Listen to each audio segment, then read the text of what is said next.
Okay, so congratulation सम्यक। सबसे पहले आरसीसीएम में गेटिंग प्लेस्ड इन आरसीसीएम, आईआईपीएस आईएमएस हम बोलूँ इंदौर की सबसे बड़ी कंपनी जो इंदौर के बच्चों को ले जाती है, तो out of approx the competition of 500 to 1000 students, company सिर्फ 2 या 3 बच्चों को ले जाती है और उसमें नेल करना हर आईआईपीएस आईएमएस प्रेस्टीज के बच्चे का ड्रीम होता है। So it's a big thing that you have achieved. तो सबसे पहले तो कैसा लग रहा है? बहुत अच्छा फील हो रहा है, पेरेंट्स प्राउड है और एवरीथिंग इज गोइंग राइट। अच्छा, तो सब मतलब जब भी मैं पढ़ाता हूँ तो बच्चों का एक ही मतलब आरसीसीएम में हो जाए, आरसीसीएम में हो जाए, और उसके लिए बहुत लोग बहुत डिसिप्लिन तैयारी करते हैं। The package of 21 lakhs is something a good way to start at the next age of 22, तो बहुत अच्छी स्टार्ट रहती है। तो सबसे इम्पोर्टेंट है जो मैं चाहता हूँ कि कैसे नेल किया आरसीसीएम को, क्या करा, क्या प्रोसेस थी। सबसे पहले अगर अपन बात करें तो आरसीसीएम का इंटरव्यू कैसे शेड्यूल होता है, क्या होता है, कैसे राउंड्स होते हैं, उस पर बात करते हैं। So over to you.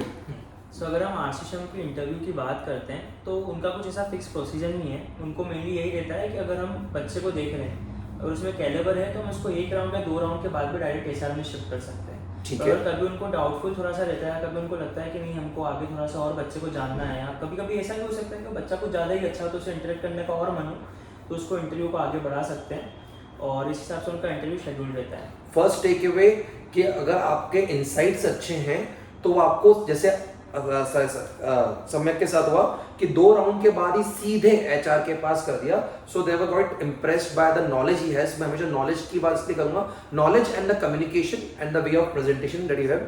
तो बहुत बार ये भी एक अच्छा चांस मिल सकता है अगर आपका प्रेजेंटेशन अच्छा है और आपको in depth stock bond derivatives का नॉलेज है, जिसके लिए कंपनी है, तो company is ready to pay you anything to make you the part of the company. तो फर्स्ट इम्पोर्टेंस की 2 इंटरव्यू के बाद भी एचआर में जाने का मौका मिल सकता है अगर आपकी पुरानी मेहनत अच्छे से करी हुई है। Okay, so what was the first round? First round में क्या होता है और कितने स्टूडेंट्स बैठते हैं, फिर क्या प्रोसीजर होता है, वो बताएं। फर्स्ट राउंड में क्या होता है?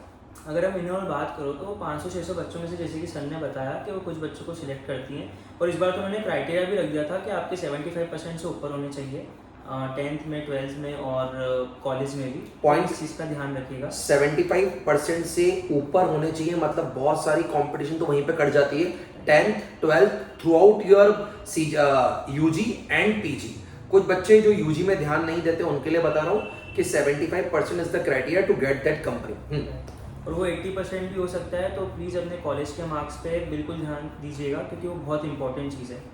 और अगर हम अब आगे बात करें तो टेक्निकल राउंड था जो first round is the technical round, ठीक है। और उसमें वो आपसे टेस्ट करना चाहते हैं कि आपको मार्केट्स के बारे में, not only the equity market, कि क्या मार्केट में चल रहा है, या बॉन्ड मार्केट हो गया, डेरिवेटिव मार्केट हो गया, कुछ ऐसी क्रूशियल न्यूज़, जैसे कि अभी हालांकि टाइम पे क्रूड ऑयल की जो न्यूज़ चल रही है बहुत अच्छी, लाइक इंपॉर्टेंट न्यूज़ है वो, क्योंकि क्रूड ऑयल अपना जो इंडिया है वो मेनली बहुत ज़्यादा इंपोर्ट करता है, तो उससे क्या इम्पैक्ट आता है, कौन सी कंपनी इम्पैक्ट होती है। Current affairs, stock market, derivatives कैसा चल रहा है, टेक्निकली आप कितने स्ट्रांग हैं फिगर्स के साथ, टेक्निकली कितने स्ट्रांग हैं आप फाइनेंशियल्स के साथ। अब इसमें क्या इंटरव्यू होता है कि कोई आपको क्वेश्चन शीट देते हैं, कि कोई मतलब जैसे कुछ का प्रोसीजर होता है कि आपको कुछ 1 आवर का टेस्ट होता है, तो फर्स्ट राउंड में कैसा होता है interview? Is it interview? First round में इंटरव्यू होता है। जो पीपल है वहाँ पे जो इंटरव्यू लेते हैं, दे आर वेरी कूल और वो बहुत सपोर्टिव और बहुत अच्छे रहते हैं। आप मतलब पूरा आरसीसीएम के ग्रुप में देखोगे 2000 लोग रहते हैं, एंड जहाँ तक मुझे आइडिया है वो सब बहुत अच्छे नेचर के, बहुत कोऑपरेटिव होते हैं, उनका कल्चर बहुत अच्छा है जहाँ तक मैंने अभी तक सुना है। तो हम बात करें तो इंटरव्यू में सबसे पहले आपसे बिल्कुल आपको कंफर्ट कर देते हैं, आपकी बातों से और लाइक उन सब चीज़ों से आपको कंफर्ट कर देते हैं, वो इंटरव्यू को आगे बढ़ाते हैं। फिर वो आपसे बेसिक टेस्ट करते हैं, आपके हालचाल के बारे में कोई पूछते हैं, अगर आपने कुछ एक्स्ट्रा करिकुलर कर रखा होता है तो उसके बारे में पूछते हैं।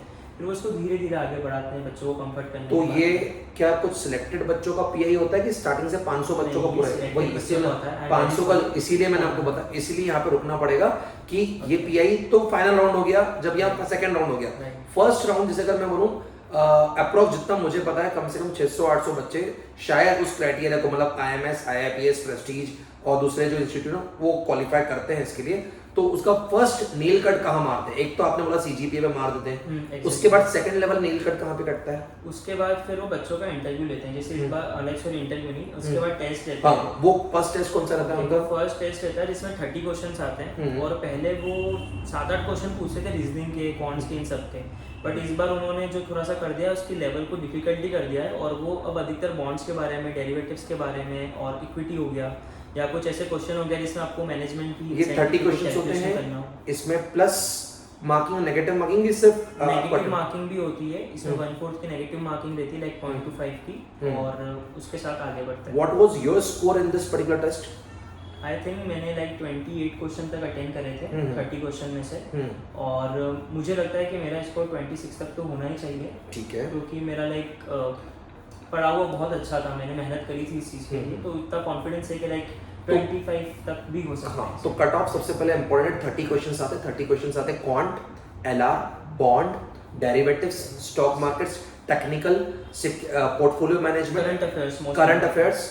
तो ये कुछ ऐसे टॉपिक्स हैं, इसको आप नोट डाउन कर सकते हो कि ये टॉपिक्स उस 30 क्वेश्चन में कहीं हो सकते हैं। इस बार शायद बॉन्ड्स का वेटेज बढ़ा दिया था कि बॉन्ड्स का valuation of bond, dividend yield, ठीक है ना, जो हम स्टॉक मार्केट CAGR के हो गए, बहुत बार एनुअल रिटर्न्स के हो गए, PE रेशियो के हो गए, तो ये कुछ टॉपिक्स हैं जिसको बच्चे कर सकते हैं। इसके साथ क्वांट और LR भी पहले पूछते थे, हम इस अटेम्प्ट में बोल सकते हैं कम पूछे, सिर्फ 3-4 क्वेश्चन पूछे थे, बट आपको ये सोच के चलना चाहिए कि 5-6 क्वेश्चन उसके भी हो सकते हैं। बाकी बॉन्ड्स पे सबसे ज्यादा फोकस करना है और उसके बाद डेरिवेटिव पे सबसे ज्यादा फोकस करना है, क्योंकि वो कंपनी मेन ऑपरेशन कंपनी का वही है कि उनको ट्रेड रिकंसिलिएशन करवाना है, मतलब कंपनी को मेनली आपसे काम करवाना है, लोगों का पैसा आपको लगवाना है। तो कंपनी को तो पता होना चाहिए, बंदा फिनटेक वाला होना चाहिए, फाइनेंशियली सेवी होना चाहिए, उसको सब कुछ समझ में आना चाहिए।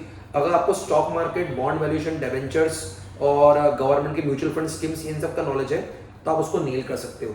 सेकंड इंपॉर्टेंट इनपुट जो सम्यक ने बहुत बड़ा बताया कि इसको भाई कट ऑफ के बाद एक रिजल्ट आती है कि उस टेस्ट को कितने बच्चों ने क्लियर आउट किया, तो सबसे इंपॉर्टेंट है कि 30 में से इसको एक्सपेक्टेड है कि इसकी 26-25 के आसपास स्कोर रहा होगा।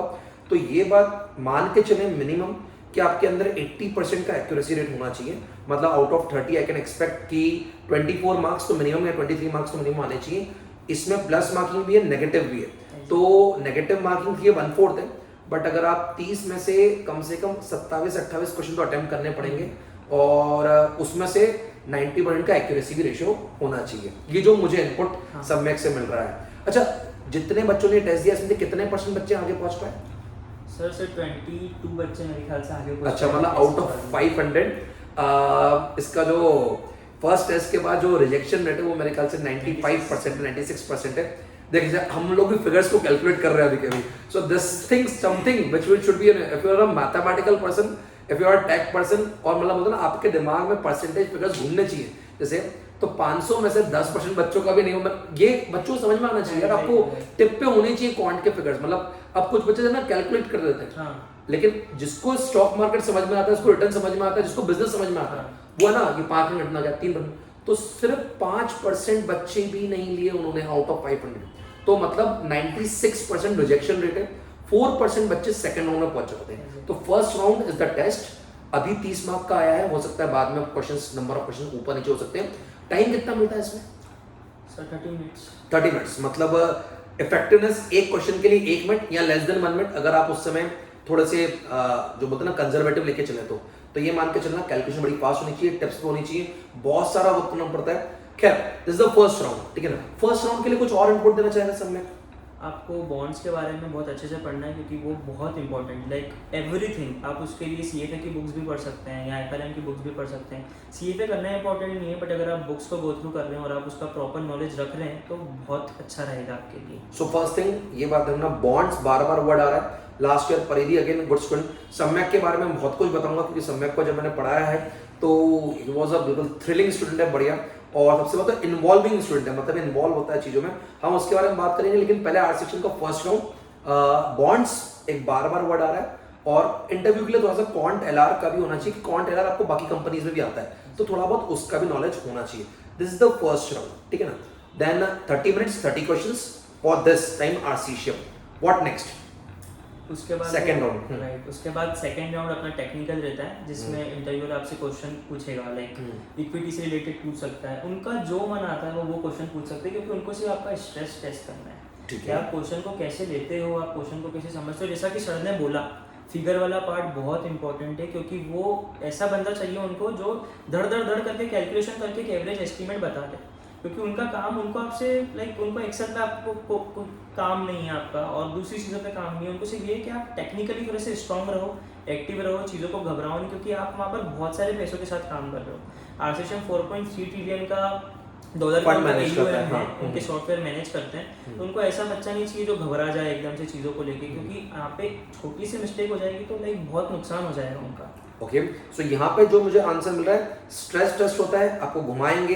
पहली बात, एक अच्छी बात है, पहले तो वो कंफर्ट देते हैं। अगर वहाँ का भाई, बट ऑब्वियसली बात है, अगर हर कोई 20, 25, 30 लाख के आसपास काम कर रहा है तो लोग कूल तो रहेंगे ही, ठीक है ना। बट हाँ, बड़े फंड्स को लेके काम कर रहे हैं तो वहाँ का स्टाफ जो हमने बात करी कूल रहता है। आपसे जो एचआर वाले पर्सन भी आएंगे वो कंफर्ट देंगे, बट वो आपका स्ट्रेस टेस्ट लेंगे अलग अलग प्रकार से। आपके बैकग्राउंड से ले सकते हैं, आपको बहुत क्वेश्चन दे देंगे कि चल इतना कितना परसेंट रिटर्न हुआ, कभी कुछ इमेजिनरी सिचुएशन दे देंगे, या कोई स्टॉक मार्केट क्वेश्चन दे देंगे, या जीके के करंट अफेयर से कहाँ से कितना इफेक्ट आएगा, इस मार्केट पे कितना इफेक्ट आएगा, नैस्डैक की न्यूज से अपने पे क्या पड़ेगा, एसजीएक्स निफ्टी से क्या फर्क पड़ेगा। वो आपको कुछ कुछ चीजें फेंकेंगे कि क्या तुम इतना सारा नॉलेज एब्जॉर्ब करके आउटपुट दे पा रहे हो कि, मतलब कहीं ना कहीं यहाँ पे इंटेलेक्चुअल को प्रेशर देते हैं चेक करने के लिए कि आप राइट हो या रॉन्ग है, that is other thing. But आप वो स्ट्रेस मैनेज कर पा रहे हो कि नहीं कर पा रहे हो, because at a particular point of time उस समय जो उनको बंदा चाहिए, मैं नहीं बोलूंगा कि उनको काम बंदा नहीं चाहिए, बट हाँ, रावण के दिमाग वाला बंदा चाहिए कि वो 10 सिरों से सोच पाए। तो 10 सिरों से सोच पाना एक अच्छे बिजनेसमैन की भी साइड होती है, एक अच्छे स्टार्टअप ओनर और एंटरप्रेन्योर की भी साइड होती है। तो मैं हमेशा अपनी क्लासेस में एक बात बोलता हूँ, इंपॉर्टेंट ये नहीं कि आप क्लास में क्या पढ़ रहे हो, इंपॉर्टेंट ये है कि आप अपने 10 सिरों से सही सोच पा रहे हैं कि नहीं। बहुत बार 10 सिरों सोचने से इफेक्टिवली एफिशिएंसी कम होती है, बट सोचना, कैलकुलेट करना, घबराना नहीं। कहीं ना कहीं आपकी एंजाइटी उस समय क्या होता है, जब इतने बड़ी कंपनी का इंटरव्यू देते हो तो यू नीड टू शिवर, आप कभी शिवर करते हो, पसीने आते हैं, लेकिन आप जितने काम और कंपोज, जस्ट लाइक जैसे आज हम लोग अगर ये पॉडकास्ट भी कर रहे हो तो ना तो हम बहुत काम है, मतलब संडे इवनिंग को बैठे हुए हैं बढ़िया, तो जितने ये इंटरव्यू के पहले भी कामनेस होनी चाहिए, बस संजीदगी, मतलब चेहरे पे स्माइल होनी चाहिए और अंदर से तेवर होने चाहिए कि नील करेंगे। एम आई राइट और रॉन्ग? बिल्कुल सही। तो अच्छा, ये सब बताना इसलिए जरूरी कि सबसे इम्पोर्टेंट पार्ट जो आपने बोला ना, वो कॉन्फिडेंस ही चेक करते हैं। हाँ। वो बहुत अच्छा पॉइंट याद आया मुझे। मतलब मुझे 3-4 चीज़ों की बिल्कुल श्योरिटी थी जो मैं आंसर दे रहा था, बट दे वर लाइक कि नहीं तुम गलत बोल रहे हो। जैसे उन्होंने एक क्वेश्चन था, मैं आपको बताता हूँ कि लाइक मैं मेरी कंपनी के बारे में बता रहा था जो मैंने इंटर्नशिप करी थी उसके दौरान, कि लाइक जो मेरी कंपनी वो ऐसा करती है ऐसा करती है। मैंने क्वेश्चन गो थ्रू करा था कि जो इसकी कैश कन्वर्जन साइकिल है वो नेगेटिव है कि पॉजिटिव है, और होता क्या है कैश कन्वर्जन साइकिल। मैंने पूछा, मैंने बताया, देन वो आ गए तो अच्छा बताओ कि कौन सी कंपनी की कैश कन्वर्जन साइकिल नेगेटिव होती है। तो मैंने उनको बोला कि सर जैसे एफएमसीजी कंपनी होगी तो उनके पास बार्गेनिंग पावर होती है और like they are doing well, like HUL. मैंने बोला नहीं, एचयूएल के नेगेटिव नहीं है। मैंने बोला कि सर आई थिंक सो के नेगेटिव है, और अगर आप बोल रहे हैं इतनी श्योरिटी से तो मे बी आप सही बोल सकते हैं, बट जहाँ तक मेरी रीजनिंग कहती है शायद नेगेटिव होनी चाहिए। फिर बाद में दे वर लाइक, मुझे थोड़ा सा उन्होंने समझाया कि नहीं होती है, बट फिर उसके बाद मतलब कहीं ना कहीं आपके कंसेप्ट को रूट ग्राउंड लेवल पे चेक करेंगे ताकि आप स्ट्रेस में हो, बिकॉज अब इतने बस वो आपको बोलेंगे आप राइट नहीं हो, बहुत बार आपको पूरा पता है कि आप पूरा राइट हो, लेकिन वो आपको ब्लंड वे। अब इसको जो आंसर देने का तरीका है, एक इंपॉर्टेंट सब मैंने बताया, to the best of my knowledge, meant you do not sound arrogant also, and you are giving them respect and you are maintaining your self respect also. आपके फेस पे स्माइल हमेशा होनी चाहिए। लाइक अगर आप घबराते हुए उनको दिखे, मतलब वो पूरी कोशिश करेंगे आपको वहाँ पे गिराने की कि आप स्ट्रेस लेवल पे कैसे सहन कर सकते हो। स्ट्रेस लेवल चेक करेंगे, आपका कॉन्फिडेंस लेवल चेक करेंगे, आपका वे ऑफ एक्सप्रेसिंग, आपका वे ऑफ बिहेविंग, लाइक वो सारी चीजें चेक करेंगे। एंड आपकी स्माइल के थ्रू आपका कामनेस भी चेक करेंगे। क्यों? क्योंकि यार जब आप इतने फिगर्स के साथ बैठे हो ना, जितना मुझे परिधि के थ्रू मालूम है, जो मेरे लास्ट एलिमनाइज है, तो जितना मुझे नॉलेज है, अप्रोक्स एवरी इंडिविजुअल एम्प्लॉय को कम से कम 50-60 करोड़ का पोर्टफोलियो मैनेज करने के लिए देते हैं। मिनिमम, ये हम मिनिमम की बात कर रहे हैं। मतलब अगर कंपनी आपको 21 लाख नैनोज दे रही है आपको, तो आपसे कम से कम 100 करोड़ की कट्टा आपके दिमाग पर रख कर कि चलाना आपको है, बहुत प्रैक्टिकली। अब ये संभालने के लिए, 100 करोड़ संभालने के लिए दिल में बड़ी शांति होनी चाहिए, आपके चेहरे पे स्माइल होनी चाहिए, दिमाग में संजीदगी होनी चाहिए, ये बहुत जरूरी है। आपका स्ट्रेस टेस्ट, आपका कामनेस का टेस्ट, आप कितने कूल हो इस बात का भी टेस्ट। कूल होने का मतलब एरोगेंट नहीं होता, कूल होने का मतलब इनफॉर्मल नहीं होता, कूल होने का मतलब है कि giving damn respect with a positive smile as well as maintaining a self respect, self decency और intellectualness, last but not the least awareness. मैं अभी समय के बारे में बहुत सारी बातें बता रहा हूँ। द पर्सन हियर्स, मतलब सबको हो सकता है कि ये लगे कि किसी को, मतलब मुझे तो कहीं से कहते नहीं लगता है, कहीं से कहते इस कंपनी में होना किस्मत की बात है, इसकी बहुत मेहनत है। और when I was teaching him in the class, जो इसके इनपुट्स हुआ करते थे, जो इसके खुद के व्यू पॉइंट हुआ करते थे, और जो डेडिकेशन हुआ करता था, मतलब प्रैक्टिकली सबसे बड़ा भीड़ का पार्ट नहीं बनता था कि यार मुझे पता है कि मैं नॉलेज लेने आया हूँ, तो जहां से नॉलेज मिल रहा है वहां से एक्वायर करना है और देना भी है। मतलब इट्स नॉट कि जस्ट टेकिंग इन और एब्जॉर्ब कर लिया। yesterday only I was talking, मैं जो बात बता रहा था, मैं कुछ क्लास वाले बच्चों का कि समय was the one, अगर इसको कोई भी चीज पे किसका व्यू पॉइंट पूछा जाता तो ही हिमसेल्फ कम कि सर मार्केट में न्यूज ये है, मुझे ये लगता है, मेरी स्टडी ये बोलती है। तो अपना व्यू पॉइंट रखना with respect and with decency. मैं रिस्पेक्ट और डिसेंसी की बात क्यों कर रहा हूँ? There are lot many students जो अपने व्यू पॉइंट को ईगोइस्टिक में ले आते हैं। तो उसमें प्रॉब्लम क्या आती है कि देयर आर सम पीपल जिनका उनका खुद का ईगो हर्ट हो जाता है या आपके अंदर एक्सेप्टेंस कम दिखती है। तो हमेशा आपके गेट्स ओपन रहने चाहिए to the knowledge, even to throw out the knowledge to the world with a pure helping nature. एक यहीं पे इनपुट दूंगा कि मैंने आज हमारी कुछ मीटिंग शुरू थी, मैंने बोला लेट हो गया सर, मैं हेल्प कर रहा था बाकी बच्चों का जिनका आगे का इंटरव्यू बचा हुआ है। तो एक बात ध्यान रखना, ये बात बोलना भी हर बच्चों को इंपॉर्टेंट है। दुआएं काम करती है, आपका हेल्पिंग नेचर काम करता है, आपका जो बोलते हैं ना कि जो आजकल लोग एनवी जेलेसी में रहते हैं, सम्यक की नॉर्मली किसी जेलेसी नहीं होती, he was a good healthy competition में बिलीव करता है, ठीक है। तो इन सब चीजों से भी, क्योंकि एक बात मैं अभी एक नेक्स्ट लेवल ऑफ लाइफ में पहुंच चुका हूं जहां मुझे पता है आपकी मेहनत, आपका हार्डवर्क, आपका नॉलेज के साथ आपका अच्छा बिहेवियर, आपका एथिकल बिहेवियर, आपके मॉरल एथिक्स और आपका स्पिरिचुअल नेचर, वो भी आपको हेल्प करता है, ठीक है। तो कल जो पहला इसने स्टेटस डाला था वो शायद किसी जैन मंदिर का डाला था, yes. हाँ, तो मैंने बोला स्पिरिचुअल, मैं क्यों कनेक्ट कर रहा हूँ, बिल्कुल रॉ जाने दो कि आपने, मैं नहीं बोलूंगा कि इसके लिए आपको कोई मंदिर में जाके माला जपनी, बट यस स्पिरिचुअली भी आप स्ट्रांग, क्योंकि वहां से आपके मॉरल्स बनते हैं। खैर that's what is second round. Second round के बाद और कौन से राउंड होते हैं, मतलब ओवरऑल राउंड्स कितने होते हैं? जैसे मेरे तो 2 राउंड हुए थे, किसी के 3-4 राउंड भी हुए थे, तो उसके बारे में तो डिटेल में नहीं पता है, बट मैं एक अंदाजे के हिसाब से बता सकता हूँ क्या चल रहा था। तो पहले हम सेकंड राउंड पर आ जाते हैं। तो सेकंड राउंड में उन्होंने थोड़ा टेक्निकली टेस्ट करा था, जैसे मुझसे कुछ क्वेश्चन उन्होंने पूछे थे कि स्पीड के बारे में बताओ, रिवर्स स्पीड के बारे में पूछा, उसकी लाइक उन्होंने डेरिवेटिव्स की जनरल एंट्री भी पूछी थी, and I was not aware about the general entry of derivative. तो मैंने उनको बोला था कि सर मैं ट्राई कर सकता हूँ, और वो मैंने ट्राई किया। उसके बाद में मैंने पूछा भी दूसरे बच्चों से कि ये सही थी क्या, तो लाइक राइट थी। तो वहाँ कॉन्फिडेंस और जो मैंने उनको बताया था वो काम आया। तो मतलब एक तो SAPM security analysis, portfolio management, FRM financial risk and management, these are the subject in which you are strong, you should be strong enough. तो सेकंड राउंड, हाँ, सेकंड राउंड के बाद जैसे 20-22 बच्चे, मतलब 500 में से 96% तो रिजेक्ट नहीं हो गया।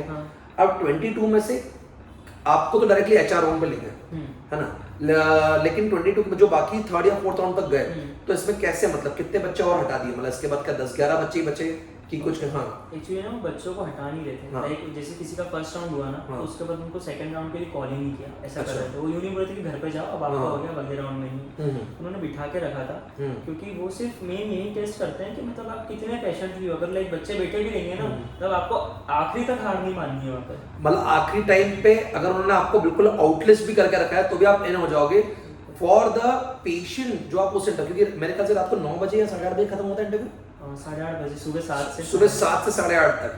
तो जिसके पास सुबह 7 से लेकर 8:30 तक मंदिर के बाहर, मतलब कंपनी के बाहर बैठ के भगवान के आने का वेट करने की ताकत है, वो उसके लिए दरवाजे तो खुलेंगे इस कंपनी में या किसी और कंपनी में, बिकॉज पेशेंस इज समथिंग जो आपको इधर नहीं, कंपनी आपको लगता है पैकेज लग गया लाइफ सेट है, नहीं, पैकेज के बाद एक नई लाइफ शुरू है, उसको मेंटेन करना, उस पर ग्रो करना, गेटिंग इट। तो वो पेशेंस वो देखते हैं। बहुत बार कुछ बच्चों को हो सकता है जिनको सिलेक्ट किया है उनमें से उनको मजा नहीं आ रहा हो, या वो अगले राउंड में उतने क्वालिफाइड दिख ही ना रहे हों, तो आपके लिए चांस है। क्योंकि एक बात ध्यान रखना, अगर आप उस 22 में भी आ गए हो, वैसे फाइनली उनको सिर्फ 2 या 3 बच्चे लेने जाते हैं, इस बार वो 4 स्टूडेंट्स ले गए, तो लेने जाते हैं सिर्फ वो 2 या 3 बच्चे, मतलब ये मान के चलो आप इसमें लेके तो जा रहे हो जैकपॉट वाला, मतलब बहुत सारा नॉलेज, बहुत सारा मोमेंटम, बहुत सारी एनर्जी और बहुत सारा इंटेलेक्चुअल लेके जाना पड़ता है। This is something.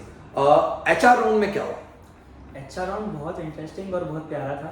मुझे पता था कि एचआर राउंड में कुछ टेक्निकली तो ऑब्वियसली वो पूछने वाले नहीं, वो सिर्फ आपके बारे में पूछने वाले हैं। और अगर आप आपके बारे में ही बता पा रहे हो तो ये कोई साउंड चीज़ नहीं होती। तो आपको बिल्कुल काम रहना है, बिल्कुल फ्रेंडली रहना है उनसे, मतलब ऐसा भी फ्रेंडली नहीं कि आप बिल्कुल ओपन हो जाओ उनसे, बट बिल्कुल पोलाइटली आंसर देना है, अपने घर के बारे में बताना है, वो पूछे तो अपनी फैमिली के बारे में बताना है, आपके लॉन्ग टर्म गोल्स के बारे में बताना है, कुछ सिचुएशन देंगे वो तो उसको बिल्कुल अच्छे से समझ के देना है। और इसके लिए प्रिपरेशन नहीं होती है। ये जो प्रिपरेशन होती है ना इन चीज़ों की, वो 1.5-2 साल 3 साल पहले ही हो जाती है कि आप कैसे बिहेव कर रहे हो, आप कैसे आंसर दे रहे हो, आपके टीचर्स को कैसे रिस्पेक्ट कर रहे हो। तो वो पोलाइटनेस और जिस लेवल का आप आंसर एचआर को दे रहे हो ना, तो उसकी प्रिपरेशन बहुत पहले से हो जाती है। और इट्स लाइक बेसिकली आप नॉर्मल टॉक कर रहे हो अपने बारे में। मतलब एचआर राउंड थोड़ा सा, क्योंकि एचआर राउंड तक बढ़ा दिया, मतलब एचआर को आपके सामने बैठा दिया, मतलब ये तो बात है कि पेचेक तो आप ले जाओगे शायद। तो बस एचआर आपसे ओवरऑल बोलते हैं ना कि आपका ह्यूमैनिटी चेक करता रहता है, आपका थोड़ा बैकग्राउंड चेक करता रहता है। और सबसे इंपॉर्टेंट जो एक पॉइंट बोला यार, ये वो चीज़ नहीं, पर्सनल, मैं हमेशा बोलता हूँ पर्सनलिटी इज नॉट समथिंग जो आप 6 महीने में कोई पीडी क्लास में जाके सीख जाओगे। अगर आपको इसके लिए प्रिपेयर करना है तो कम से कम 1-1.5-2 साल अपने आप को मथने के लिए, अपने आप के एटीट्यूड को चेंज करने के लिए, अपनी कम्युनिकेशन स्किल चेंज करने के लिए, और सबसे पहले अपना इसेंस, अपना कोर चेंज करना पड़ता है। अगर किसी का कोर थोड़ा सा नेगेटिव तरफ का है तो, या वैसा उसका एटीट्यूड नहीं है तो।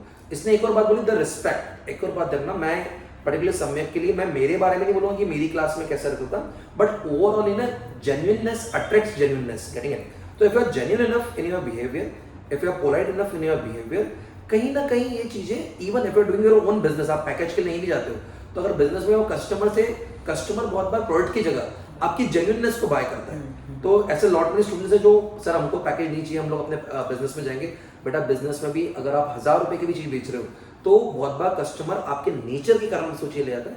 तो positive nature, positive flow, the way you talk to your friends, the way you respect your faculties, even despite of having so much of knowledge, आप कितने हम्बल हो। श्री राम चरित्र समझना पड़ेगा तो उससे समझ में आएगा। Humbleness and kindness is never out of fashion. आप हम्बली किससे कोई भी चीज मांगोगे, इवन गुरु भी अपने दरवाजे सारे खोल देता है जब किसी का नॉलेज नहीं जाते हो, अगर आप हम्बल हो। अगर आप एटीट्यूड और एरोगेंस के जाते हो तो वो चीज नहीं हो पाती। ये खैर आउट ऑफ द बॉक्स जाओ, फोकस आते हैं इस पे। थोड़ा सा 2 या 3 साल की मेहनत जरूरी है। इसका मतलब मैं नहीं बोलूंगा 2-3 साल से आपको पढ़ना जरूरी है, बट हाँ आप बोल रहे हो कि सर मैं 2 महीने में चीज क्रैक कर लूंगा, इट विल नॉट हैपन। मेहनत, कंसिस्टेंसी और हार्ड वर्क वो बहुत जरूरी है। और एक चीज हमेशा बोलता हूँ, personality is something which is evolved over a period of time, it's not a one day task. तो आज जो मेरी पर्सनालिटी एज अ पर्सन, इसकी personality as a person, positive negative whatever, वो over a period of time हमने जिन लोगों से मिले और हमने खुद को किस चीज का एक्सपोजर दिया है। सर कभी कभी क्या हम लोग ब्लेम करते हैं कि I am not expose to. एक पर्टिकुलर एज के बाद आपको पता करना चाहिए कि आपको किस चीज का एक्सपोजर रखना है, आपको कैसे फ्रेंड्स रखने हैं। जो मुझे पता है इस सबके साथ फ्रेंडली था, ये पूरी क्लास को साथ में लेके चलता था, बट जो इसका जो 4-5 जनों का ग्रुप था, चाहे शायद धीमई के साथ था, मोक्षिका, तो ये सब जो ग्रुप था अच्छे स्टूडियस बच्चे, कभी कभी कुछ क्विजेस में जाते थे, शायद कायमस में कोई क्विज हुए थे, हाँ, तो आपने अच्छों का ग्रुप बना के रखा है, उनके साथ भी पॉजिटिव वे में हो। ये सब चीजें वर्कआउट करती हैं आगे आने वाली लाइफ में। आर्टिशियन सिर्फ एक कंपनी नहीं है, बहुत सारी कंपनीज होती हैं और लाइफ में उसके बाद ग्रोथ ऐसा भी हो सकता है। There are lot of students जिनका किसी और कंपनी में हो, डिलॉयट में हो, केपीएमजी में हो, भले 10 लाख 12 लाख का पैकेज हो, लेकिन उनका एटीट्यूड उनको 2 साल में 50 लाख तक ले आएगा। ये एटीट्यूड हमेशा आपके साथ रहता है, getting it? So this is the HR. अब ओवरऑल अपन बात करते हैं सम्यक। अगर मैं सबसे पहले बात करूं तो सम्यक इसके साथ जो बोलते हैं ना कि आउट ऑफ दी पर्सनैलिटी, तो हम थोड़ा उस तरफ जाते हैं। तो ये एक मिमिक्री आर्टिस्ट है, तो ये मिमिक्री करता है, गिटारिस्ट है और भी बातें करें। सम्यक पहले मिमिक्री कैसे, मतलब एक फाइनेंशियल वाला बंदा 100 करोड़ का पोर्टफोलियो बनाएगा और वो मिमिक्री करेगा तो कैसा लगेगा। तो किस किस शो में मिमिक्री करी है सम्यक की? मैंने शिनचैन में कर रखी है, मतलब लाइक शिनचैन की वॉइस निकाल रखी है, शिंजो की वॉइस निकाल रखी है। एक आधी वॉइस निकाल के देखिए। इतना भी कुछ खास नहीं, तुमसे मिलकर अच्छा लगा दोस्तों। Great great great great. तो मिमिक्री करके मतलब खुद को काम भी रखना पड़ता है। तो जो कल 100 करोड़ का पोर्टफोलियो संभालेगा, he is a mimicry artist as well.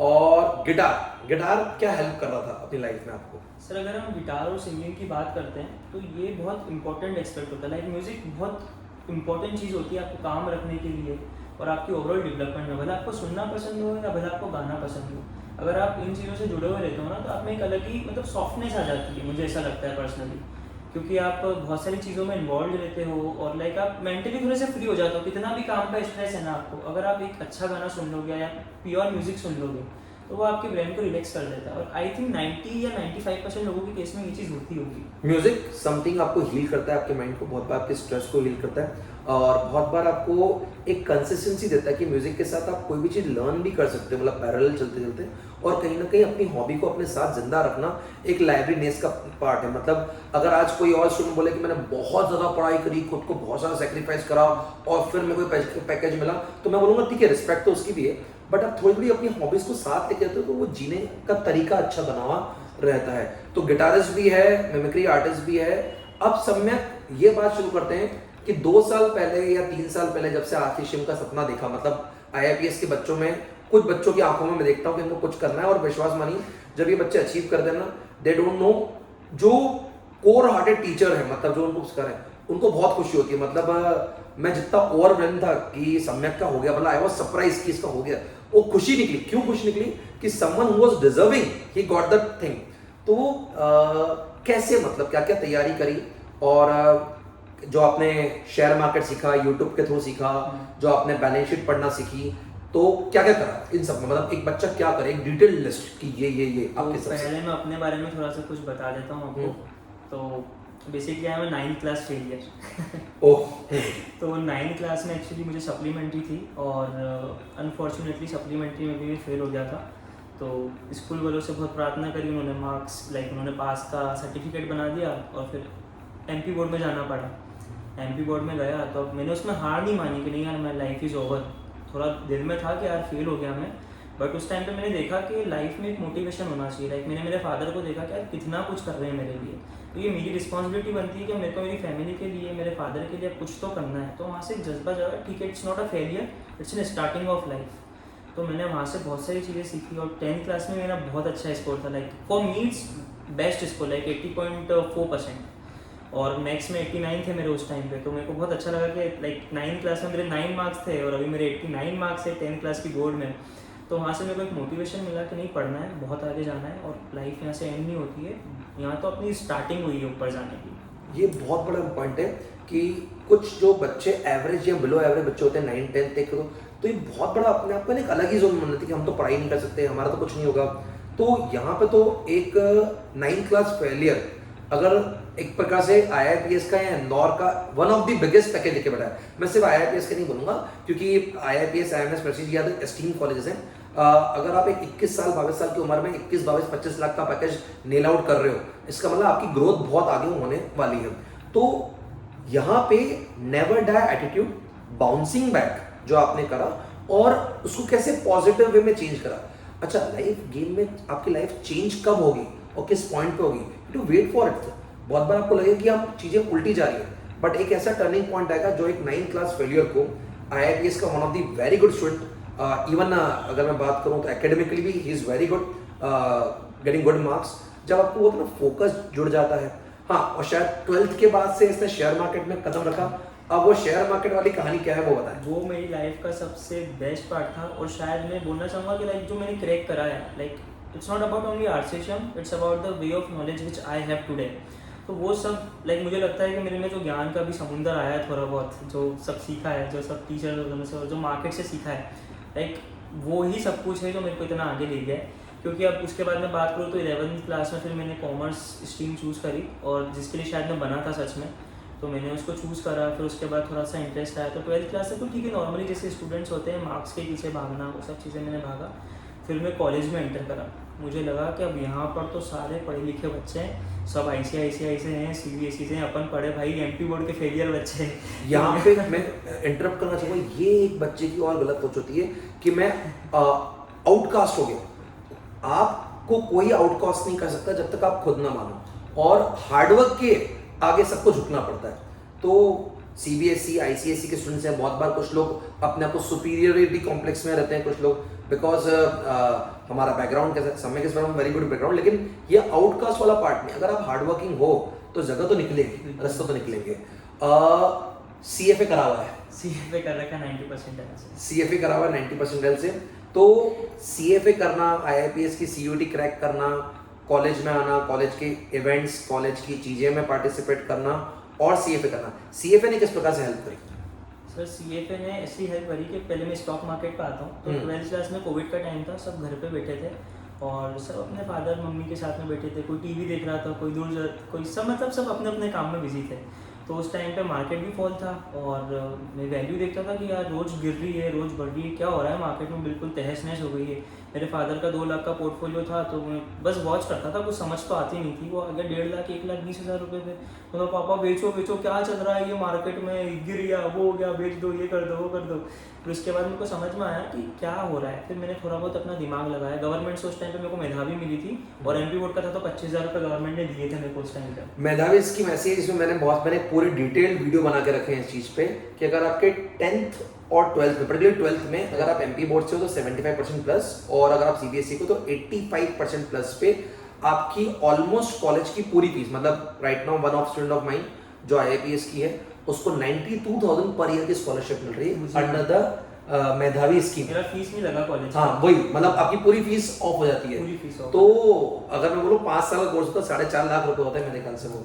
तो ये उन बच्चों के लिए जो बच्चे फिलहाल अभी 9th 10th 11th 12th में, या जिनके भाई 9th 10th 11th 12th में, जिनके बच्चे 9th 10th 11th 12th में, अगर वहाँ पे आपका बच्चा 85% से ऊपर CBSE में और 10th में 75% से ऊपर स्कोर कर रहा है MP बोर्ड का बच्चा, तो गवर्नमेंट आपको IIPS IIMS जो गवर्नमेंट एडेड इंस्टीट्यूट है वहाँ पे आपकी 0 फीस लगती है। मतलब मैं ये बोलूँ क्या, 0 रुपीज में MBA करके 21 लाख रुपए निकाल गया। हाँ ग्रेट। तो दिस इज समथिंग, मतलब कॉलेज को कुछ नहीं दिया और कॉलेज से इतना बड़ा पैकेज ले लिया, बट कॉलेज से नहीं लिया, ये हमेशा ध्यान रखिएगा। It's not about the college. Yes, अब major credit can go to college, की कॉलेज कंपनीज को लेके आता है, बट एक इंडिविजुअल है वही अपना फ्यूचर अपने नॉलेज, अपने डेडिकेशन और अपने हार्डवर्क से अचीव करता है। मतलब कॉलेज में कुछ नहीं भरा बट नेल्ड द RC।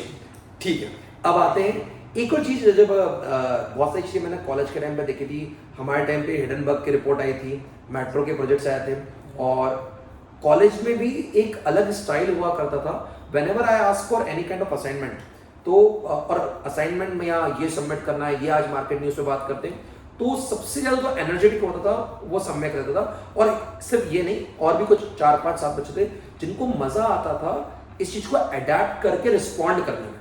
तो वो क्लासरूम लेक्चर्स में एक स्टूडेंट को कैसा रहना चाहिए, क्या वो जो टफ असाइनमेंट्स होते हैं या जो लाइव असाइनमेंट्स होते हैं, क्योंकि जो हमारी क्लासेस थी बिल्कुल लाइव असाइनमेंट्स होती थी, मतलब अपार्ट फ्रॉम द ट्रेडिशनल कि कल ये न्यूज आई है, इस पे क्या होगा, इसी पे आपके असाइनमेंट के मार्क्स जुड़ेंगे। तो वो जो चीजें रहती थी, चाहे वो मेरे लेक्चर की हो, दूसरे फैकल्टीज के लेक्चर की हो, कैसे कहाँ पे हेल्प हो पाती थी उनसे? सबसे पहले मैं 2 इंपॉर्टेंट चीज़ बताना चाहूँगा जो मैंने IIPS में बड़े बड़ी चीज़ों में देखी, लाइक जो कैंपस में लोगों ने बोलते हैं मार्क्स के पीछे बहुत ज़्यादा भागा जाता है, पहली चीज़ ये। और दूसरी चीज़ ये कि लर्निंग पे कम फोकस होता है और दूसरी चीज़ों पे थोड़ा सा ज़्यादा फोकस रहता है, जो मेरे हिसाब से नहीं होना चाहिए। आपको खुद को आगे स्टैंड लेना चाहिए चीज़ों को, मतलब मैं तो बोलता हूँ क्लास में जितना इंटरेक्टिव हो सको उतना इंटरेक्टिव हो, टीचर के साथ भी, बच्चों के साथ भी, क्योंकि आप जितना कम्युनिकेट करोगे ना, मेरे हिसाब से उतना आगे बढ़ने के आपके चांसेस बढ़ जाते हैं। और जैसे तुमने उस समय क्लास में पढ़ते पढ़ते, जैसे कि कॉलेज में भले क्या क्या चीजें कॉलेज के कोर्स से सीखी, और वहां पे बच्चों को क्या ध्यान देना चाहिए, कौन से सब्जेक्ट्स ध्यान देने चाहिए, या किन टॉपिक्स पे वर्क करना चाहिए जो आगे चल के उनको कॉर्पोरेट या प्लेसमेंट फ्रेंडली बनाए? ठीक है, तो अगर हम कॉलेज के सब्जेक्ट की बात करें तो कई बार लगता है कि कुछ सब्जेक्ट अच्छे नहीं है या कुछ सब्जेक्ट ऐसे नहीं है, बट रिस्पेक्ट आपको हर सब्जेक्ट की करनी चाहिए। और सबसे इंपॉर्टेंट चीज़, क्योंकि कॉलेज में जो सब्जेक्ट रहेंगे वो स्टैटिक रहेंगे, और आपको मार्केट में रहना है तो आपको मार्केट से अपडेट रहना ही पड़ेगा। एंड इट्स नॉट मार्केट मतलब सिर्फ शेयर मार्केट होता है, there are too many things in market जिससे हर चीज़ पे इम्पैक्ट पड़ता है आपकी एक लाइफ पे। लाइक इंटरेस्ट रेट कट से आपकी लाइफ पे इतना इम्पैक्ट पड़ता है कि आप सोच नहीं सकते हो। वो 0.25 बेसिस जो रहता है वो बहुत कुछ कर सकता है। वो लाख 1 लाख 2 लाख करोड़ के फंड्स को इधर से उधर मूव कर लेता है, जो अपन CRR और SLR पढ़ते हैं। सो इम्पॉर्टेंट है कि हर सब्जेक्ट को रिस्पेक्ट दी जाए, और थोड़ा सा इंटरेक्टिव रहना बहुत जरूरी है। बहुत इंटरेक्टिव रहना भी नहीं, बट हाँ इतना कि आप लाइक क्लास में टीचर से कम्युनिकेट कर रहे हो, आप हर चीज में स्टैंड ले रहे हो कि नहीं मुझे आता है या मैं कोशिश करूंगा। क्योंकि आप जितना कम्युनिकेट करोगे ना, जितना आपका कम्युनिकेट स्मूथ बनते जाएगा और वो एक हैबिट में आ जाएगा कि नहीं यार मैं बोल सकता हूँ, मैं स्टैंड लूंगा। मतलब एक इंपॉर्टेंट पार्ट जो मैंने स्टार्टिंग से बोला था कि whenever I am into this profession, तो एक बोलते ना unwillingness to speak. There are lot many students तो कॉलेज गए लेक्चर अटेंड करना, attendance marks, unwillingness to speak कि बोल के क्या करेंगे या क्या ही फर्क पड़ जाएगा. बहुत बार आप जब एक पब्लिक प्लेटफॉर्म पे आके in the front of 5, 10, 15, 20, 50 students बार बार बोलते हो, बार बार इंटरेक्टिव, बहुत बार वहाँ पे ना कुछ लोग आपको वो भी करेंगे, क्या पिंच भी करेंगे, क्यों बोल रहा है, क्या जरूरत है, फिर बोलना कुछ गलत तो नहीं. बिल्कुल हाँ सही बिल्कुल. बात है। तो ये जो उससे पिंच करेंगे ना, तो बहुत बार अपन इनकी आवाज सुनते हैं यार, ये फिर बोलेंगे बोल रहा है, शांत रहो ना. क्यों? बहुत बार बोलने के लिए फिर आपको कंटेंट चाहिए रहता है. अगर आपको बोलना है तो आप कंटेंट की सर्च करोगे, कंटेंट की सर्च करोगे तो नॉलेज आएगा, और कहीं ना कहीं उस बोलने से एक अच्छे लॉन्ग लास्टिंग रिलेशन भी बनते हैं. बहुत बार अनविलिंगनेस टू स्पीक आपके बहुत सारे अपॉर्चुनिटीज को कम कर देती है. जैसा कि अभी सर ने बोला, तो मैं जब कॉलेज में आया था, जैसा कि मैंने स्टोरी बताई कि 9th क्लास की फेलियर, देन उसके बाद में 12th में आना, फिर थोड़ा कॉलेज में आना. तो कॉलेज में आया था ना, तो सर बहुत डर रहा था कि यार लाइक सब स्कॉलर हैं, मैं क्या करूँगा इनके सामने. बट फिर उसके बाद मैं आगे बढ़ा, तो मैंने लाइक कॉलेज में बहुत इंटरेक्टिव था, टीचर से बहुत अच्छी बात होती थी, और उसके बाद फर्स्ट सेमेस्टर में नंबर भी बहुत अच्छा आया था, तो मेरे को CR बना दिया था. तो टीचर से से और इंटरेक्टिव था, बच्चों से और इंटरेक्टिव था, हर चीज़ में पार्टिसिपेट करना, टीचर दे के प्रोग्राम करवाना, ऑनलाइन में ही, ऑनलाइन में टीचर दे के प्रोग्राम करवाना, क्लास में मस्ती करना, मजाक भी करना, पढ़ाई भी करना, सब चीज़ को मेंटेन रखना. बहुत सारे बच्चे चिढ़ते भी इस प्रोसेस में, यार इतना क्यों बोलता है, बकबक करता है, हमको क्लास में सुनने का मन नहीं करता है. बट आप अपने लिए करो, और ज़्यादा मत बोलो, मेरी आदत है, मैं बहुत ज़्यादा बोलता हूँ कभी कभार, थोड़ा सा लिमिटेड बोलो, बट इंटरेक्टिव रहना बहुत ज़रूरी है. देन उसके बाद फिर आप आगे बढ़ोगे तो लाइक बहुत अच्छी चीज़ रहती है वो, कि आप दूसरों के, लाइक मैं जब आया था ना कॉलेज में, तो मेरी कम्युनिकेशन इतनी स्मूथ नहीं थी. मतलब इंग्लिश लेवल स्पीकिंग भी मेरी बहुत कम थी, और इवन हिंदी में भी कभी कभी मैं टॉपिक से भटक जाता था या क्लियरली नहीं बोल पाता था उस टाइम पे. बट धीरे धीरे मैंने बोला, कम्युनिकेट करा. फिर उसके बाद मैं CFA कर रहा था, तो CFA तो it's all about US course, तो वहाँ पर इंग्लिश का बहुत ज़्यादा इस्तेमाल होता है. ये तो मेरी कम्युनिकेशन में इंग्लिश बहुत स्मूथ हो गई. लाइक अभी भी मैं हिंदी में पूरा बोल रहा हूँ, बट इंग्लिश मेरी बहुत अच्छी हो गई थी CFA के कारण, क्योंकि एथिक्स पे इतने सारे क्वेश्चन सॉल्व करना, सारी चीज़ें इंग्लिश में पढ़ना, तो बहुत इम्पैक्ट डाल देता है. एक तो CFA ने अच्छा खासा इम्पैक्ट डाला. CFA ने हो सकता है CFA के सब्जेक्ट्स को आप बहुत बार रेफर कर सकते हो, अगर आप ऐसी कुछ अच्छा कोर्स करो साइड में, कोई सा भी कोर्स.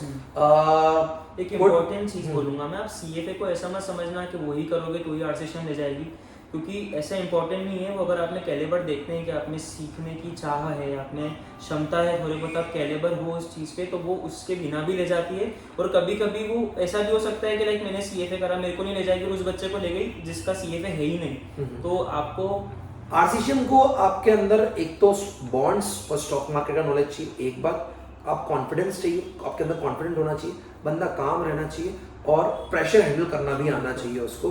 कि ऐसा नहीं, क्योंकि अल्टीमेटली काम तो, जितना मेरा पुराने स्टूडेंट से बात है सर, काम तो प्रेशर वाला होता है. जब हम ऑफिस का एटमॉस्फेयर बहुत कूल रखते हैं, बट जब आपके पास इतना पैसा है किसी का मैनेज करने के लिए. अच्छा, अभी कुछ स्टॉक मार्केट में इन्वेस्ट किया हुआ है, स्टॉक मार्केट में सीखा हुआ है, मैं अमाउंट्स और फिगर्स की बात नहीं करूंगा, लेकिन क्या ये सब प्रैक्टिसेस कि आप स्टॉक मार्केट में इन्वेस्ट करते हो, आप खुद का अपना पोर्टफोलियो बनाते हो सकता है इस उम्र में बहुत सारे बच्चे दूसरों का पोर्टफोलियो मैनेज करते हैं, फ्रेंड्स एंड फैमिली, क्या ऐसा कुछ करके रखा हुआ है, और क्या ऐसा कुछ करने से कुछ हेल्प मिलती है या कुछ नहीं? देखिए, सबसे पहले तो अगर आप दूसरों का पैसा मैनेज करो, जैसे मैं कर रहा हूँ, तो आपको मार्केट में एक्टिव रहना पड़ता है, क्योंकि it's not about paper trade कर रहे हो या आप मजाक कर रहे हो मार्केट में. It's about fund. आप दूसरों के जो अर्निंग है आप उसके साथ खेल रहे हो, तो आपको थोड़ा सा सोच समझ के इन्वेस्ट करना चाहिए, और वो उसके लिए आपको अपडेट रहना बहुत ज़रूरी है. और अपडेट रहना ऐसे नहीं है कि सिर्फ ठीक है कुछ स्टॉक मार्केट की न्यूज़ आ गई या कुछ स्टॉक स्पेसिफिक न्यूज़ आ गई तो मैं देख लूँ. देश दुनिया में कहाँ चल रहा है, कौन से स्टॉक पे इम्पैक्ट आ सकता है, कौन सी कंपनी पे, कौन सी इंडस्ट्री पे इम्पैक्ट आ सकता है, वो आपको सब चीज़ें देखना है. क्योंकि अगर आप देखोगे मार्केट में हाइप चलती है, ये ऑटोमोबाइल इंडस्ट्री की हाइप है, ये कौन से एक पर्टिकुलर सेक्टर की हाइप है, तो आपको उसको हट के सोचना है कि क्या लॉन्ग टर्म है. जैसे कि बहुत सारे अभी गवर्नमेंट जो सेक्टर की कंपनीज थी, लाइक वो बूम कर गई थी एकदम से, तो जो अपन रिटेल जो होता है ना, वो बिल्कुल पीक पे इन्वेस्ट करता है, और जो बीच वाले लोग जो रहते हैं वो वहाँ से पैसा बना के निकाल के वहाँ से एग्जिट कर देते हैं. तब वो उनका सेलिंग ऑफ वॉल्यूम होता है जब आपकी एंट्री होती है. तो आपको ये चीज़ समझनी पड़ेगी कि मार्केट में पैसा कमाना इतना आसान नहीं है, मार्केट में पैसा बनाना इतना आसान नहीं है. और अगर आप दूसरों का पैसा मैनेज कर रहे हो तो आपको अपडेट लेना बहुत ज़रूरी है कि गवर्नमेंट कहाँ फोकस कर रहा है, इंडस्ट्री का भी क्या फोकस है, कितना केगर का ग्रोथ हो सकता है, क्या फंड मैनेजर कर रहे हैं, everything related to the market. Even कि ग्रिक्स में क्या चल रहा है, और अपन देखेंगे तो अलग अलग जो इकोनॉमीज है वहाँ पर क्या चल रहा है. चाइना में स्लो डाउन आ रहा है तो इंडिया की कौन सी कंपनी पे इम्पैक्ट पड़ सकता है.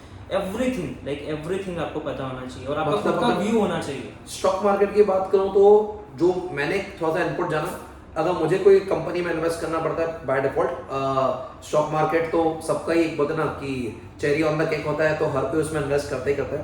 तो जब मुझे किसी कंपनी में इन्वेस्ट करना रहता है या मुझे अपने स्टूडेंट्स को बताना रहता है, तो बहुत बार मैं 1 या 2 दिन लेता हूँ किसी कंपनी पे अच्छे से डिटेल एनालिसिस देने के लिए कि यार इसका पीई पीबी जो क्लास में पढ़ाते हैं, पी रेशियो हो गया, पीबी रेशियो हो गया, फंडामेंटल हो गया, बैलेंस शीट हो गई, सीएजीआर हो गया। मैंने हितेश सर की सारी क्लासेस अटेंड करी है, मैंने हितेश सर की एक क्लास मिस नहीं करी है क्योंकि मेरे को उनकी क्लास में लिटरली मजा आते थे। हितेश सर आपकी क्लास शायद सुबह होती थी, सुबह 8:30 बजे। हाँ, बच्चों को उठते नहीं आते थे कि नहीं यार सुबह सुबह क्या क्या पढ़ाएंगे सर, सुबह सुबह नहीं उठना, बाद में की क्लास में आ जाएंगे। बट मेरे को इतना मजा आता था यार, जहाँ मार्केट का तड़का लगेगा, जहाँ पे फाइनेंस की बात होगी, तो हमारी क्लास में अब इतना बोल सकते हैं कि हमारी क्लास में क्या होता है, सब्जेक्ट कुछ भी हो, मार्केट और लाइफ क्यों को, मतलब चाहे वो माइक्रो लेवल पे इंदौर एज सिटी में कुछ चेंज आ रहा है या मैक्रो लेवल में मार्केट में क्या चेंज आ रहा है, बातें शुरू ही वहां से होती थी। और जिसको बोलते ना कि जो मार्केट का जिसको स्नेल बनना है उसको बड़ा मजा आता था, बिकॉज हर किसी का व्यू पॉइंट सुनना, और क्योंकि हर किसी का अलग अलग बैकग्राउंड, अलग अलग एक्सपोजर है। तो वो जब मैं बोल रहा हूँ ना, मैं कल क्यों बहुत खुश हुआ, उन्होंने ये हमेशा आके बिल्कुल आके बोलता था कि सर ऐसा होगा, मेरा ये पॉइंट रहेगा। तो हम लोग मार्केट को तो चाहे whether I am teaching economics, forecasting or right now I'm taking quantitative techniques, any subject, हम मार्केट को इन्वॉल्व इसलिए करते थे क्योंकि ultimately learning from the market ही है। जो आप किताबों से पढ़ाई करते हो वो आपकी 12th तक की होती है, उसके बाद आपको जीवन सीखना, और जीवन की पढ़ाई समाज से ही होती है। समाज चाहे वो मार्केट हो, चाहे अगर आप इंटरपर्सनल स्किल्स, कम्युनिकेशन स्किल्स, मैं इनको बहुत बार वीडियो बनाने के लिए बोलता कि सेल्फ वीडियो बनाओ, जिससे बहुत लोगों को बहुत परेशानी होती कि हम जाके प्रेजेंटेशन दे देंगे, वीडियो को बना के शूट करके भेजना है। तो बहुत बार जब आप खुद को खुद के नजर में देखते हो, आईने में देखते हो, तो मालूम पड़ता है कि हाउ गुड और हाउ बैड यू साउंड, तो वहां से इंप्रूवमेंट स्किल्स बढ़ती है। बस सर ने जैसे ही बोला कि तुमको एक वीडियो बनाना है, क्लास में सारे बच्चे दुखी और मेरे फेस पे स्माइल कि यार आज कुछ करने को मिलेगा। और मैं पहले ही दिन वीडियो बनाता था कि नहीं यार आज वीडियो बनाऊंगा और एक ही शूट में कंप्लीट करूंगा। जो सर ने प्रोजेक्ट दिया था वीडियो बनाने का और कैमरे के उसमें मैंने सोचा नहीं था कि मेरी इतनी लंबी वीडियो बनेगी। 21-22 मिनट की वीडियो गई थी, वो मेरे को एडिट करवानी पड़ी थी और वो एक टेक में ली थी मैंने, और मेरे को बहुत इंटरेस्ट आ रहा था। मैंने उसको बर्डन की तरह लिया ही नहीं। मेरे को लगा यार मेरा खुद का व्यू पॉइंट, मेरे को बोलने को मौका मिल रहा है, मेरे को समझाने को मौका मिल रहा है, खुद को एक्सप्रेस करने का मौका मिल रहा है, और वो मैंने किया। सर को पसंद भी बहुत आया है मुझे बहुत अच्छा। मैंने जो समय के इंसाइट होता है एक बहुत इंपॉर्टेंट है कि first of all give the news, और ये न्यूज एंकर नहीं था कभी भी कि न्यूज है ना, उस न्यूज के बाद 2 मिनट की न्यूज के बाद हिडनबर्ग की रिपोर्ट आई तो अडानी का शेयर क्या गिरेगा, कैसे गिरेगा, हमने वो काफी याद है। और उस समय इंदौर मेट्रो के प्रोजेक्ट्स आ रहे थे, वो 1-2 प्रोजेक्ट मुझे याद है। तो सर ये तो ठीक है 2 मिनट की न्यूज, अकॉर्डिंग टू मी फिर इसका जो खुद का एनालिसिस होता था इस पर्टिकुलर चीज में, मुझे लगता है इसको बहुत हेल्प करी होगी आर्टिफिशियल में, क्योंकि हर चीज पे आपका खुद का व्यू पॉइंट होना बहुत जरूरी है। मैं अगेन आज तक बहुत सारे 20-21 MBA पोस्ट MBA करे बच्चों को पढ़ाता हूँ, तो वो न्यूज को रीड आउट कर देते हैं, सर ऐसा हुआ, इसमें तुझे क्या लगता है, इससे मतलब नहीं सर, गूगल पे ये लिखा हुआ है, I know this, what do you think, what is your point, whether it is a positive और नेगेटिव। तो वो समय का हमेशा था कि सर मेरा व्यू पॉइंट है, मार्केट में कुछ भी हो सकता है। तो सबसे एक इंपॉर्टेंट पार्ट है कि अपना व्यू पॉइंट भी बनाना। सब एक लास्ट इंपॉर्टेंट थिंग, अब क्या प्लान है, मतलब ठीक है एक तो पोर्टफोलियो मैनेज कर रहे हो फ्रेंड्स एंड फैमिली का, स्टॉक मार्केट में ऑलरेडी हो, और ये पर कुछ ड्रीम्स एस्पायरेशंस भी होते हैं। अभी तक जो करा हुआ एक अलग बात थी, अब ये पैकेज लगने के बाद थोड़े काम हो गए कि चलो अब बाकी प्लेसमेंट की अच्छा काम नहीं है, काम नहीं है। हाँ। ये सफलता की पहली सीढ़ी है। अभी सफलता पूरी प्राप्त नहीं, जीवन का लक्ष्य बहुत बड़ा है, जीवन का लक्ष्य आर्टिफिशियल नहीं है। अगर आप लोगों का नहीं भी हो पाता है ना, तो बिल्कुल निराश नहीं होने का। अगर मैं होता मेरा नहीं हो पाता, मैं जो बोल रहा हूँ आपको, तो मेरे को बुरा लगता, मैं एक दिन रोता भी शायद पूरा बैठ के कि नहीं यार जो मैंने सोचा था वो नहीं हुआ। लेकिन उसके बाद लाइफ खत्म नहीं हो रही मेरी, ये लाइफ की कदम थी जो मेरे को आगे ले जाती और बहुत जल्दी शायद आगे ले जाती, वो चीज़ मेरे लिए थी। बट उसको कभी भी ऐसे दिमाग पे नहीं बैठाना कि ये नहीं तो कुछ नहीं, क्योंकि ये बिगिनिंग है। अगर आप यहाँ से ही सोच लोगे ना यार पैकेज लग गया, आगे नहीं बढ़ना, पढ़ाई वढ़ाई नहीं करना हो गया, तो फिर आपकी ग्रोथ रुक जाएगी और शायद आप यहाँ से भी नीचे आ जाओ। बहुत सी ऐसा नहीं कि अपना आपको आरसीएम में रख लिया तो आपको जिंदगी भर रखेगी आरसीएम, कंपनी फायरिंग भी करती है। बिल्कुल। तो आपको अपडेट रहना बहुत जरूरी है, आपको सीखते रहना बहुत जरूरी है, और आप क्या कर रहे हो उस पर डटे रहना बहुत जरूरी है। मतलब ये फर्स्ट स्टेप है। और एक बात बची नहीं सर अभी भी मैं शान नहीं हूँ, मेरे को बहुत कुछ करना है। ये जो अंदर का होता है नेवर डाइंग और वॉरियर फेस, आज मैं अपने एक और स्टूडेंट मिला था, उसके अंदर बहुत, मैं रात को 6 घंटे सोता हूँ, मुझे बहुत ज़्यादा लगते हैं, तो मेरे को लगता है जल्दी उठूँ, कुछ और करना है, कुछ और करना है। तो ये जो ना वॉरियर फेस होता है, when I look into my life, तो मेरे साथ ये होता कि रात को 1 बजे तक काम करना, सुबह को 5 बजे अपने इंस्टीट्यूट पहुंच जाना, तो सोना पसंद नहीं आता, लगता था सोने से हमारी प्रोडक्टिविटी लॉस हो रही है। मैं ये नहीं बोलूंगा सोना नहीं चाहिए, सोना बहुत जरूरी है। The same thing is me, like हाँ। मैं 5-6 घंटे सोता हूँ और कभी अगर मैं 7-8 घंटे सो गया तो मेरे को रिग्रेट होता है मैं क्या कर रहा हूँ मेरी लाइफ में यार। मतलब इट्स नॉट ऑल अबाउट कि आप सिर्फ काम करते रहो, आप भले गिटार उठ के बजाओ, आप भले लॉन्ग ड्राइव पे चले जाओ, लेकिन लाइफ आप आए हो तो एक बड़े विजन के साथ आए हो और उस विजन को भी पूरा करना, मतलब अपने लाइफ में एक रेस तो नहीं बट हाँ एक अच्छी वॉक तो करनी है, एक बड़ा स्प्रिंट तो मारना है, तो ये एक इम्पोर्टेंट होता है। एक बात मुझे लगी सर, अभी भी काम खत्म नहीं है, बहुत कुछ काम करना बाकी है, मतलब अभी भी विजन है। हाँ एक थोड़ा सा एक स्टेप क्लियर हुई है, नेक्स्ट स्टेप पर वर्क करना है।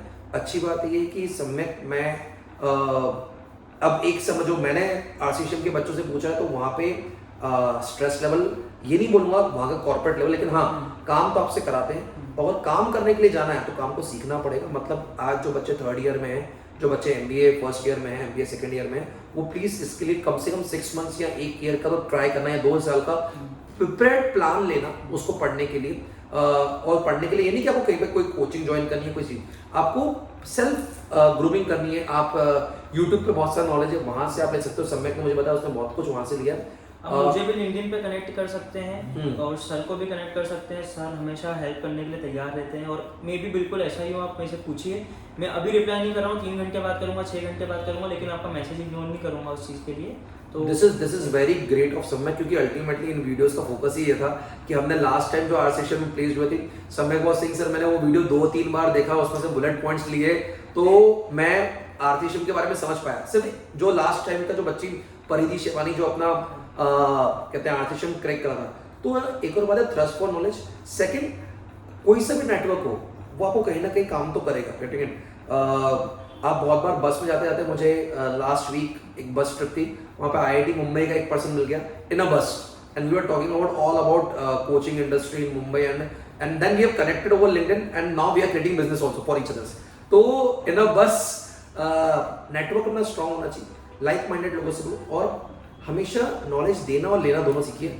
आपका जो नियत है वो साफ होनी चाहिए किसी के प्रति। इट्स नॉट ओनली कि इसको पास नॉलेज है, बट एक बहुत इंपॉर्टेंट है जिसके लिए मैं सम्यक के लिए बहुत थैंकफुल होऊंगा कि इसने बोला कि ये ऑलवेज रेडी टू हेल्प है आने वाले स्टूडेंट्स के लिए भी।